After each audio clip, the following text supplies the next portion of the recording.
Welcome to Evolved Radio, where we explore the evolution of business and technology. Today we're talking about one of my favorite topics, management.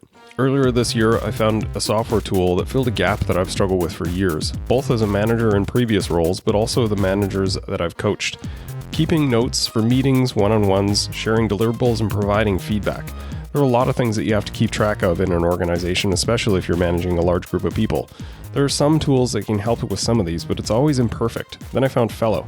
They call it Manager's Copilot, but I could argue it's a lot more than that. It uses the management practices that I personally advocate for and puts all the information in a lightweight, easy-to-use platform. I invited Aydin Mirzaee, CEO and co-founder of Fellow, to talk about the software and discuss management practices and how Fellow can help. I hope you enjoy the conversation with Aydin. If you enjoyed the show, be sure to subscribe on iTunes, Stitcher, or wherever you get your podcast from. Also, be sure to check out the webpage, evolvedmgmt.com/podcast for show notes, links to my guests, and to check out previous episodes. Now, let's get started. Today on the podcast, I have Aydin Mirzaee, CEO and co-founder of Fellow. Thanks for joining me, Aydin. Great to be on. So we're going to discuss a pretty cool solution that you have developed for helping managers and do their work and make the lives of their teams and the organizations function better and just hit more goals and be able to manage their day. Before we get into the tactics around management, if you could just give us a bit of an origin story. Who are you and where you've come from to be in the position you're in now? Yeah, definitely. So it's a bit of a story, but most of it starts from my last company. So I co-founded another company before Fellow.app, which was called Fluidware. And so we were in the online survey space. We started this company in 2008. The world was falling apart. And we just assumed that we couldn't raise venture capital, so we didn't even try.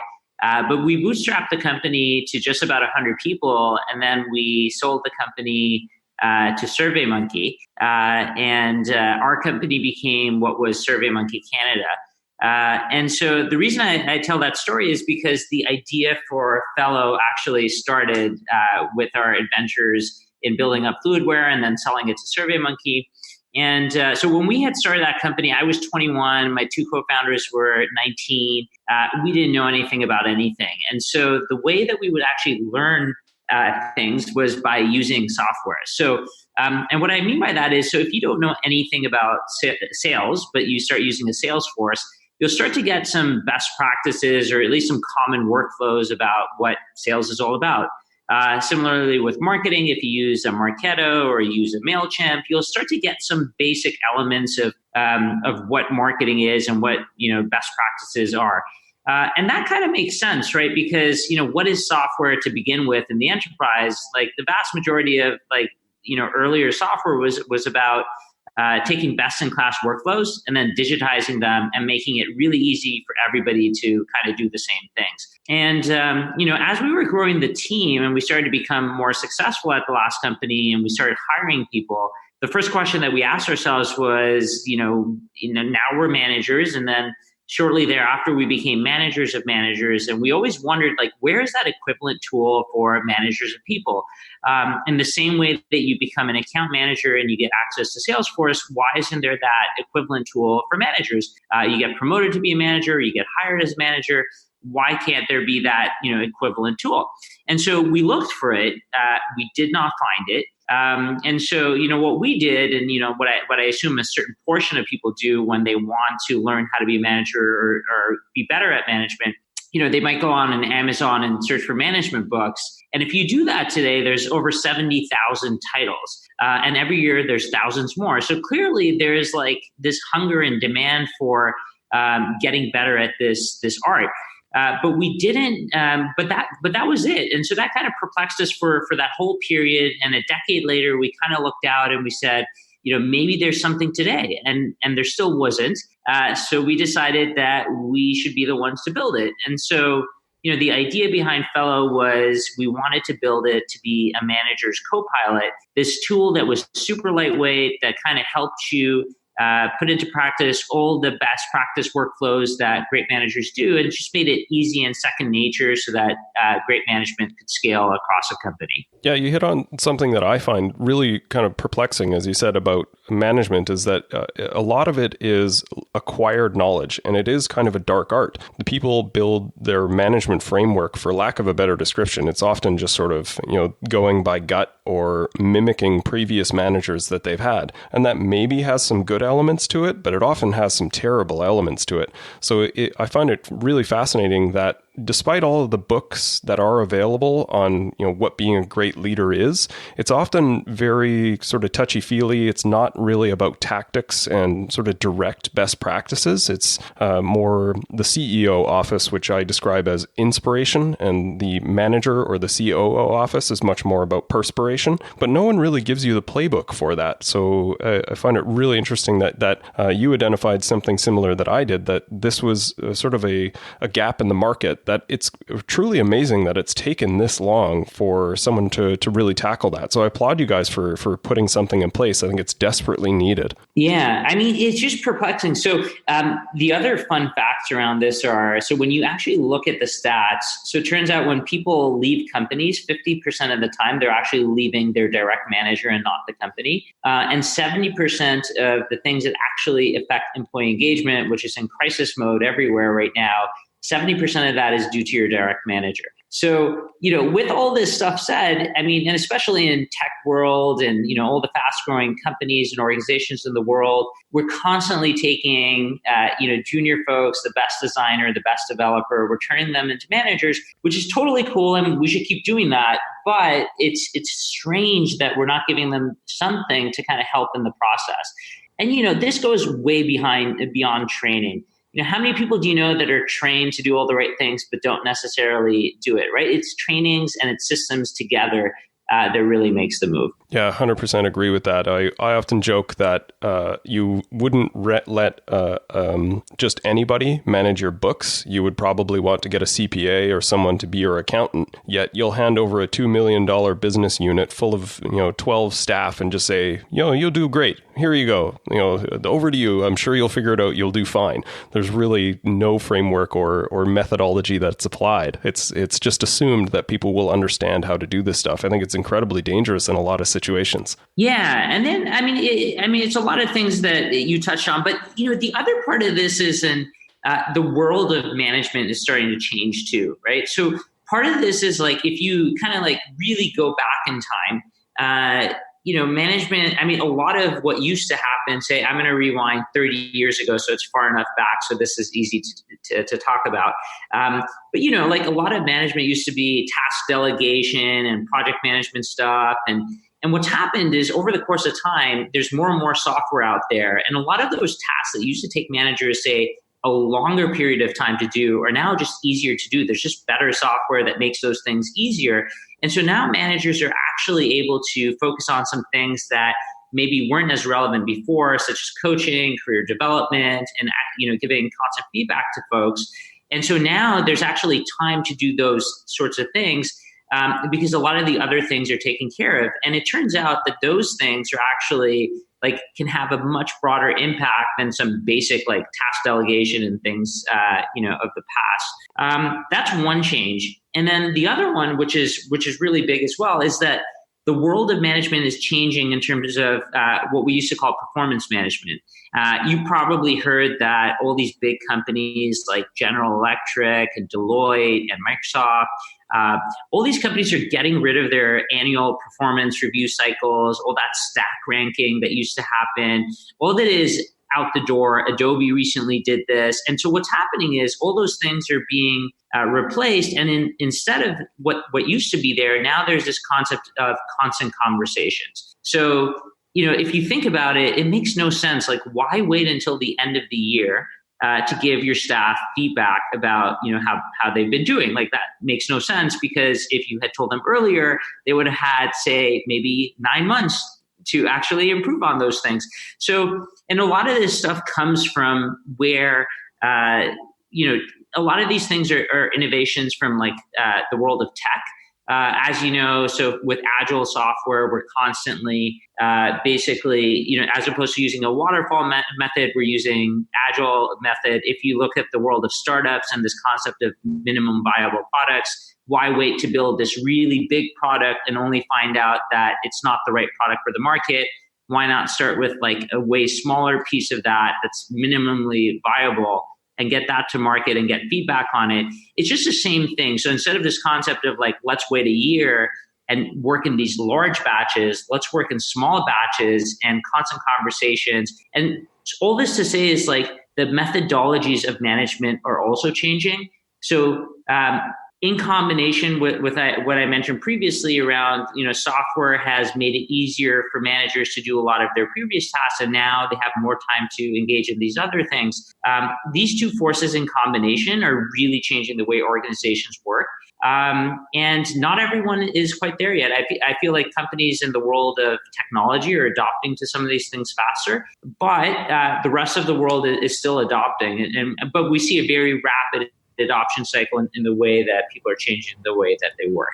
And I think this touches on something that I advocate a lot is there's an epidemic of undermanagement in most organizations. And I think part of this comes from everyone's fear. What they constantly talk about is micromanagement. They fear being a micromanager. And micromanagement, in my opinion, is something very specific. It's not actually what people think it is. And in a lot of cases, what you're talking about is high cadence communication, lots of conversations, lots of feedback, lots of attention to the staff. That's just good management. But people, I think, fear if they're in their face of their staff too much, or talking to them, or giving them direction, or just spending too much time with them, then they're going to be viewed as a micromanager. Is that something that you've seen a fear in as well? I think the thing that, certainly that can also be the case. But one of the things that we like to talk about, for example, is obviously one of the things that Fellow does really well is basically it helps you run better one-on-ones. And so in our view, and one of the things that we advocate is it's okay to talk about some sort of project updates and general things in a one-on-one, but the vast majority of that shouldn't be about, like, it shouldn't be a project meeting. A project meeting should have its own place. A one-on-one is so much more than that. And so if you're only talking about project updates and like, did you do this and did you do that? And like, what's the status on this? Then, you're not actually doing the one-on-one in the most correct fashion. And so as a result, like this new methodology that we're basically encouraging and kind of advocating doesn't lead to as much micromanagement. Yeah, I agree. One of the practices that I'm a huge advocate for when I'm coaching teams and managers is I insist that one-on-ones need to happen on a weekly basis. And I often get a fair bit of pushback on this, saying like, oh, it's too much time. But if you actually break it down, if you're having manageable sized teams, it's basically 2 to 3% of your week. And if you can't dedicate that amount of time to supporting your staff, then it's probably a lack of prioritization. So I'm a huge fan of one-on-ones when done well. And the primary component for a one-on-one, in my opinion, is building relationships. It's really just about spending time with the staff to get to know them and build a level of trust that then you can have a foundation to work better with them on.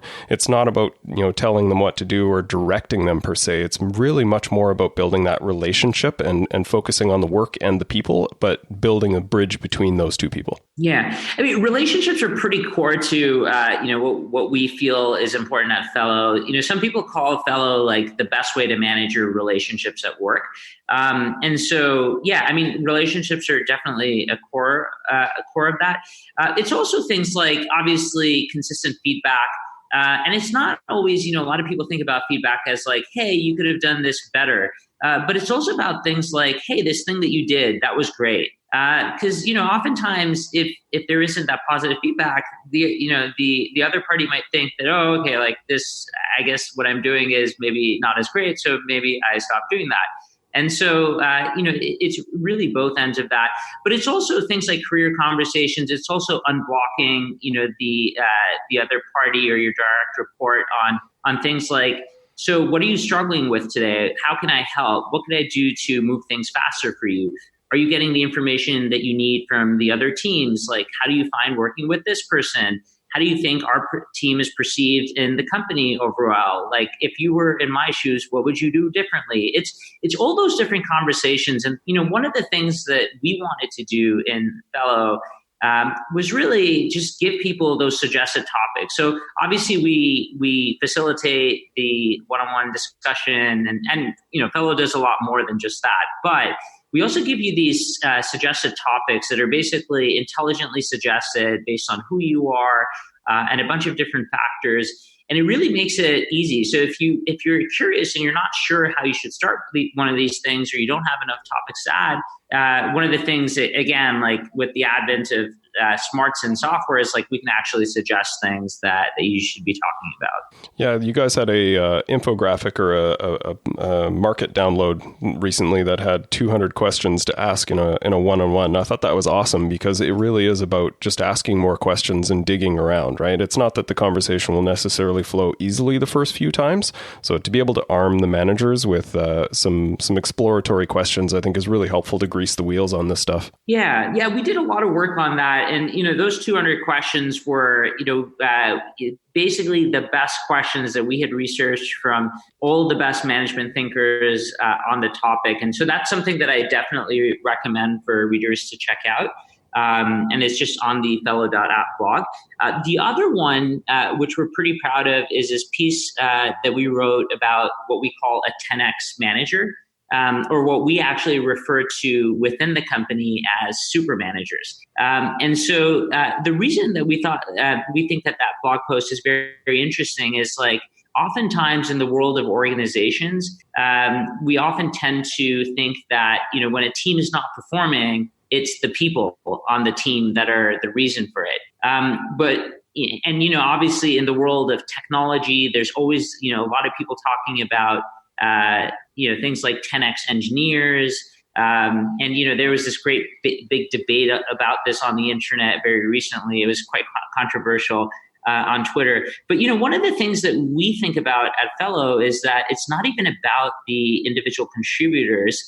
And, can you really be a 10X individual contributor? Maybe, but is that really as relevant as the 10X manager that can actually produce 10X the outcome from that team by basically using the strengths of the team to compensate for the weaknesses of others on the team, and really just like orchestrating great teamwork and really increasing performance through that. So that's another piece that we wrote that got a lot of attention on the internet that I would also recommend.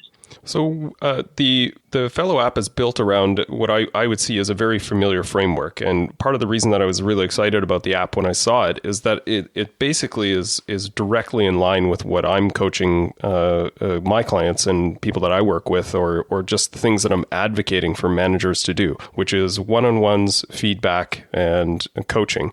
And I'm curious sort of how you aligned or how you developed those as the fundamental framework for the application. Where did you sort of develop the framework that was built for using Fellow? Yeah, this is a question that we get all the time, which is, okay, so you guys have this tool for managers, and so you must be using a framework. Like, which framework are you using? And this is a very interesting question, because our approach, I think, was it was pretty interesting, because we decided not to use any of those things. And the part of the reason was that, there is no best way to do, all management. Management is still partially an art, but obviously there is a lot of science to it. And so what we decided to do was build Fellow as a productivity app. So we came out and said, okay, like, what should great managers do? They should have one-on-ones. They should give feedback. They should set goals. They should run effective team meetings. So we basically took out all the different things that we thought great managers did. And then what we did was we just built all of those tools almost like as tools in a toolkit that really tightly coupled with each other, that were very lightweight, easy to use, but didn't prescribe anything. So it wasn't a prescriptive solution. Our thought was to be just to give people the tools to facilitate all those things and reduce friction to the point that it made it so easy to do all those things, that it was easier to do them than not to do them. And so that's kind of the approach we took. And so that's why, today, Fellows, obviously it works at companies, but it also works at nonprofits, educational institutes, governments, churches, everything, like from any sort of breed of organization can use Fellow, and we have users across, all those different types of organizations. And part of the reason is we decided not to be prescriptive. And that's great. Yeah, and I agree. There's systems that you can use, but not everyone will be exactly the same. If you try to force people to follow a particular system, they may or may not glob onto it in the ways that you anticipate. So we talked about one-on-ones being an important component. The other piece that is pretty prominent is feedback. Why do you think that people struggle with giving positive feedback to staff more often than they probably do? Yeah. So I think in general, humans are probably not wired to give feedback well. This is something that, we don't often necessarily grow up just being exposed to as often. And I find that, most people, when they think of the word feedback, they think of it in a very constructive sense, like it's a bad thing. But really, feedback is this enormous opportunity, at a lot of companies, for example, at Facebook and at Shopify and a lot of these sorts of companies, there's this motto that goes around, which is feedback as a gift. And it's something that we actually believe in as well. It's this opportunity to actually figure out what you like, how you're doing today, but also how you can consistently get better. And it's this notion of constant, never-ending improvement that if you can actually adopt, like, your career will progress much faster. You'll grow as a person. And so this concept of growth is something that we think feedback can actually enable. But it's two parts. It's what are the things that you're doing that you appreciate. And at any point in time, you can look at any person on your team and say, like, I really appreciate this thing that you do. And the reason for it is this, and that. And similarly, on the other side, obviously, constructive feedback is also important, but there's also an art to giving constructive feedback. For example, a way not to do it is to say that you're lazy. So a better way to do it, something like that, is to really focus on the actual action that you're giving feedback on, and on the facts. So, for example, when so recently your delivery on this project was late in accordance to the dates that we had chosen. When you did this, it made me feel that you didn't take this deadline seriously, and as a result, the impacts were this, and that. What I would suggest is that the next time you're going to, you think that you might miss a deadline, it would be a lot more helpful if you were to, for example, notify us in advance so that, maybe other team members on the team could actually help out with that.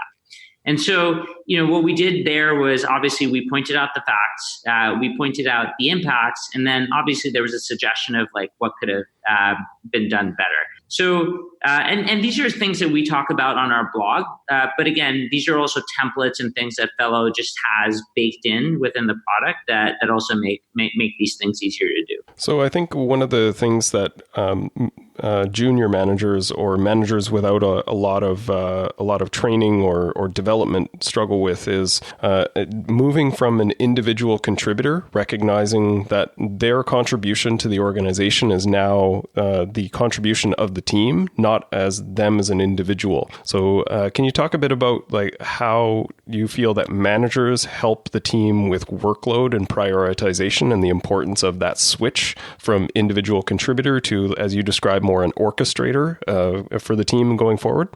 Yeah, it's not an easy switch, and I mean there's so many components of it. But one of the things is that oftentimes you have to keep in mind the people that do get promoted tend to be the best people at that particular function. And so when you first get promoted, it's all of a sudden, well, I could get them to do that, but I could do it so much faster. Or but they're just not doing it as good as I used to do it. And so there's almost this you have to take this long-term view of, okay, that's great and that's true right now, But really, over the long term, if I want this team to perform optimally, I have to make sure that each and every member on the team can actually do those things and continuously do them better.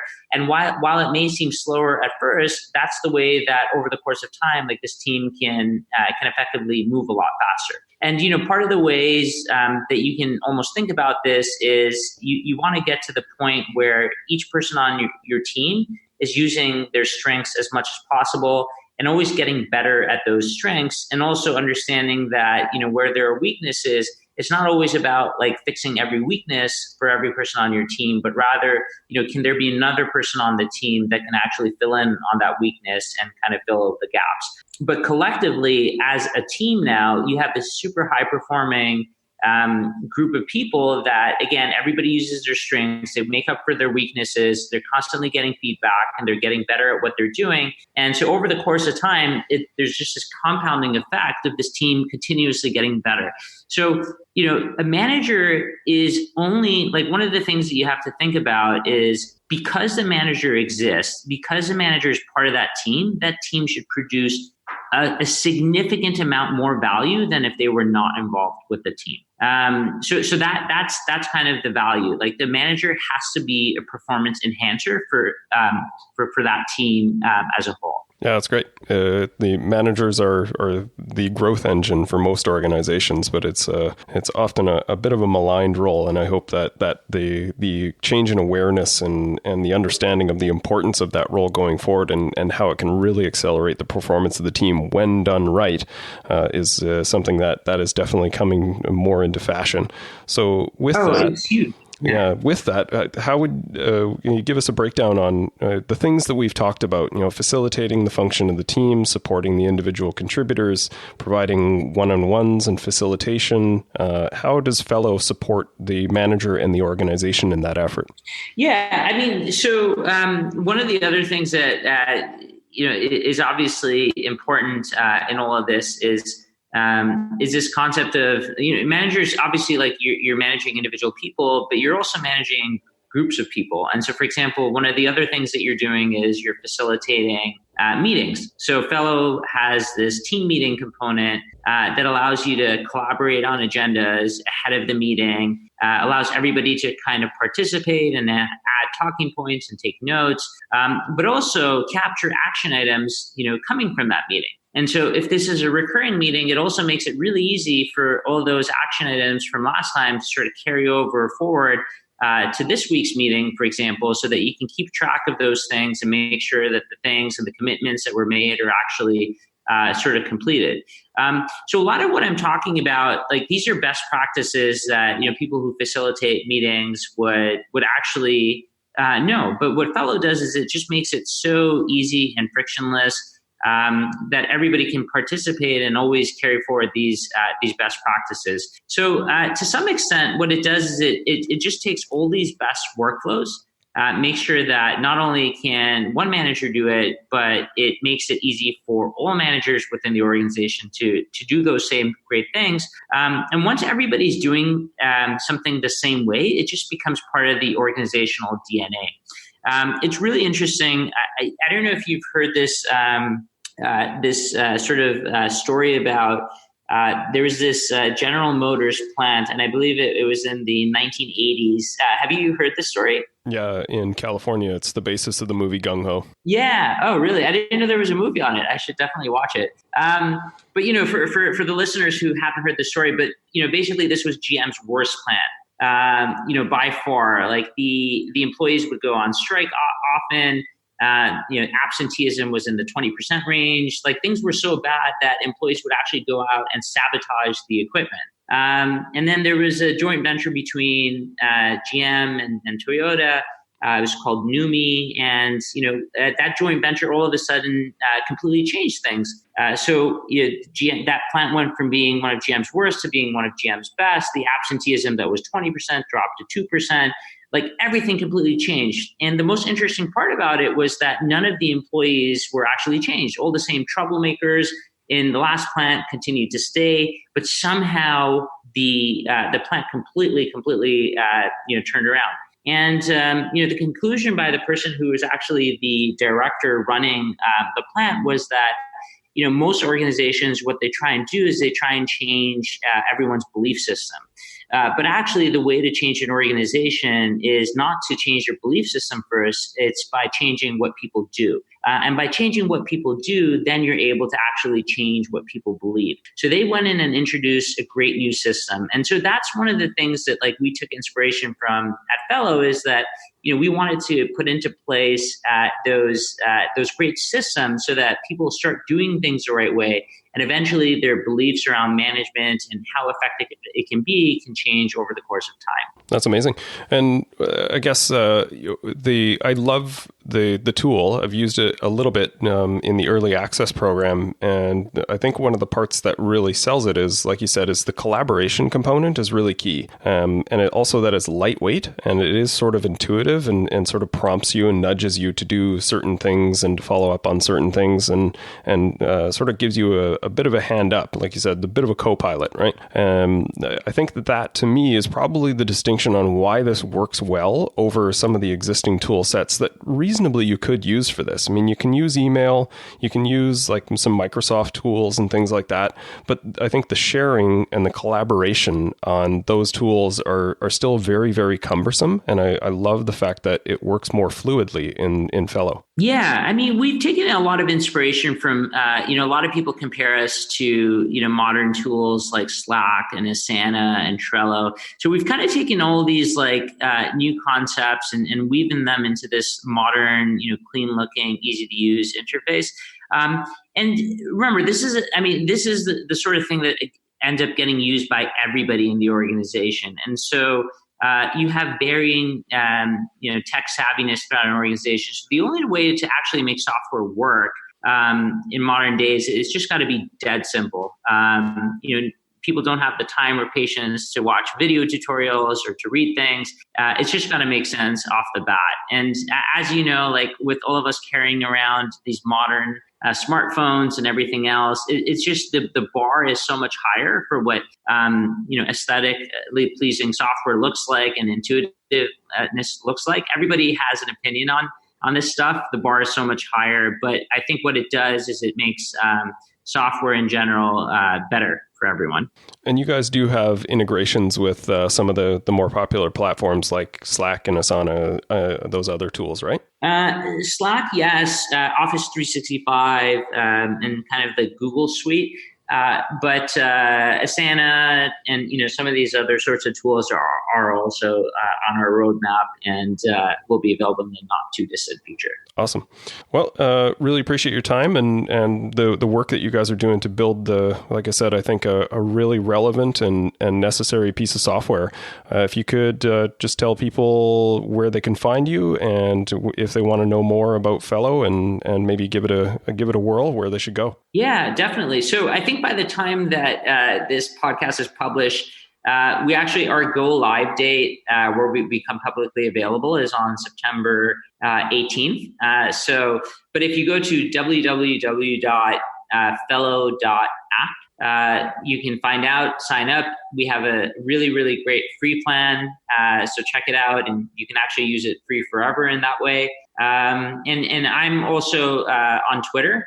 So it's just my first name @Aydin, Aydin, and you can reach out to me that way as well. Excellent. Appreciate your time, Aydin, and best of luck in the future. Thank you.